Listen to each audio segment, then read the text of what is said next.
Morning workout.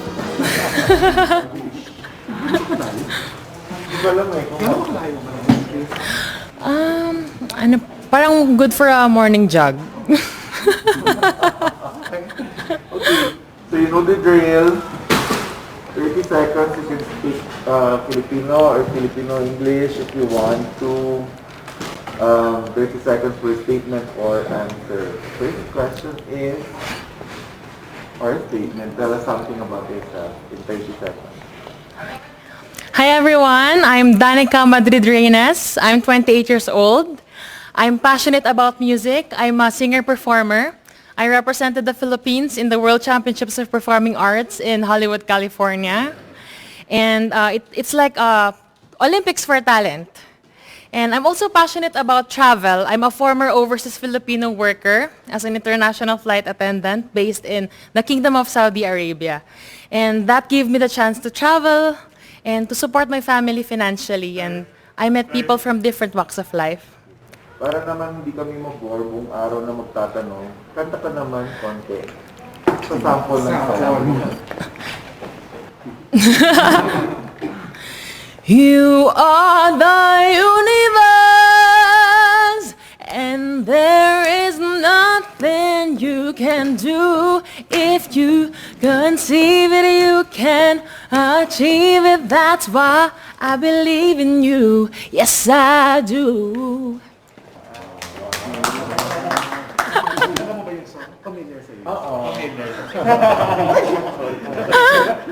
Here's your recording contract. Oh, Perfect choice. again, Idol pala. Okay, so, pero you're not from Cagayan, lolo mo? Relative. My mother is from Gonzaga, Cagayan po. Pero may alam ka na local na language, words. Yung alam ko pong Ilocano words is yung every time pinapagalitan ako ng nanay ko in Ilocano. So I need one beautiful word in your local language, and what does it mean? Agyamanak apo. Salamat, Diyos. It's beautiful. Yeah, Agyamanak means salamat. Yeah, Mario. Alright. So about your childhood naman, what is that learning experience that you had as a child that made so much impact on you? When I was a child, my parents brought me and my brother with them in a remote municipality in Visayas. So they went on a medical mission that went for a few years. I was still a toddler that time, and that's life-changing for me because at a very young age, I was able to experience that humble life. No electricity at night, chickens everywhere. It is a remote municipality, and so growing up, I aspire to be like my parents. Next, what is that most important lesson that you learned during this pandemic? I've learned how to be grateful each day. Like today is a great day to be alive. So, and I've learned not to take things for granted.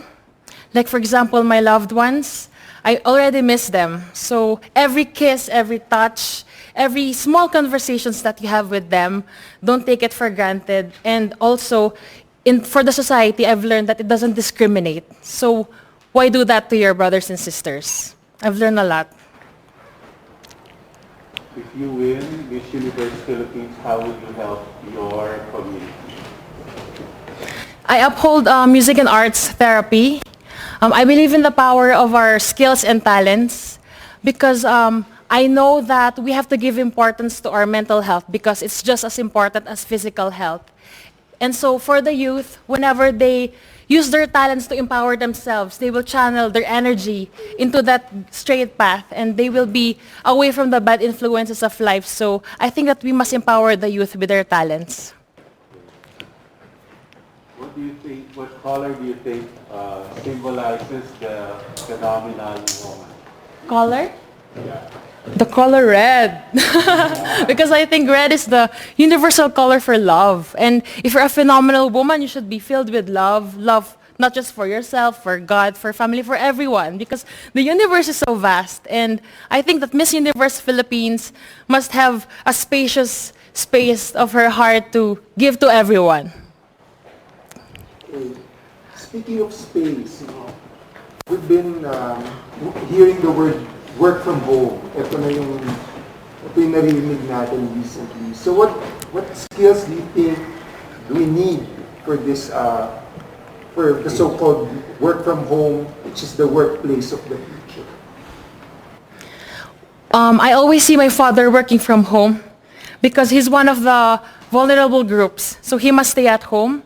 And I saw that since he is so used to working with other people, I saw how he adjusted very well. So I think we must do the same. Whatever work we have, we must be very adapted to our environment. We must not be choosy. We must be thankful that we are alive and with our families. So I think that any skills would also be enhanced when you're in a quarantine working from home, such as cooking, gardening, plantita. Okay. Can you name one spot, whether man-made or natural, in your province that you would like to promote to the world? You guys should go to Calao Cave. So it's composed of 7 chambers. So you can just imagine. And then I went to this main cave. It has a natural dent. So you don't need any electricity because the sunlight will go directly there. And then there's an altar, there's a grotto, and you can even have weddings there.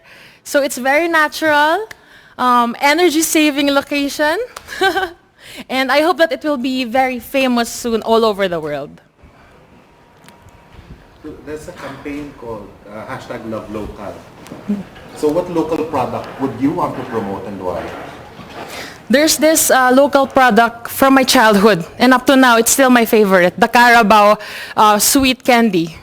I think it should be distributed to the whole world because it's actually the asset of Cagayan province because we produce not just agricultural products, we also have the livestock products, and one of those, of course, is from the Carabao. So I know you guys have already tried that, but I think the whole world must try that too. I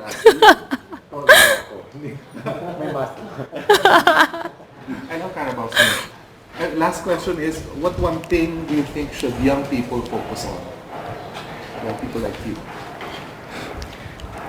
Young people like me? I think since we have pandemic and since most people are now at home and they are really relying on internet and everything, I think we must not cancel especially education. We must not cancel our work, education, and all our priorities even before the pandemic. Because even though that we have this pandemic all around us, life is not canceled. And we must go on because there's always hope. Thank you. Agyaman act.